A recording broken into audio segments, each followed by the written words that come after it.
आपल्या लाडक्या नेत्याच्या आठवणी, त्यांनी जपलेली माणसं आणि पाठीवर ठेवलेला विश्वासाचा हात. आज अजितदादांच्या जयंतीनिमित्त पवार कुटुंबियांच्या डोळ्यात आणि उपस्थित कार्यकर्त्यांच्या भावनांमध्ये तोच जिव्हाळा पाहायला मिळालाय. विद्याप्रतिष्ठानच्या मैदानावर असणाऱ्या स्मृतीस्थळी आज पवार कुटुंबीय एकवटले. उपमुख्यमंत्री सुनेत्रा पवार, खासदार पार्थ पवार आणि जय पवार यांनी सपत्नीक स्मृतीस्थळाचं दर्शन घेऊन दादांच्या अथांग स्मृतींना अत्यंत भावुक वातावरणात अभिवादन केलंय.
अजितदादांचा तोच खंबीरपणा, तीच कामाची धडपड आणि प्रत्येकाला आपलंसं करण्याची शैली.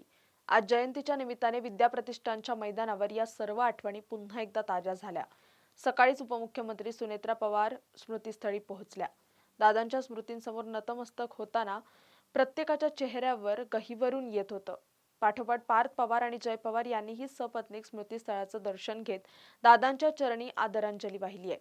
दादा आज प्रत्यक्ष सोबत नसले तरी त्यांनी लावलेलं स्नेहाचं आणि कर्तृत्वाचं रोपटं प्रत्येकाच्या हृदयात अखंड तेवत राहील, याच भावनेने उपस्थित सर्वजण स्तब्ध झाले होते. माणूस काळाच्या पडद्याआड जातो, पण त्याच्याकडून मिळणारी प्रेरणा मात्र कायम जिवंत राहते. स्वर्गीय अजितदादांना त्यांच्या जयंतीनिमित्त विनम्र अभिवादन.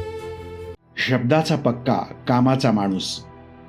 महाराष्ट्र राज्याचे दिवंगत उपमुख्यमंत्री स्वर्गीय अजितदादा पवार यांच्या जयंतीनिमित्त विनम्र अभिवादन.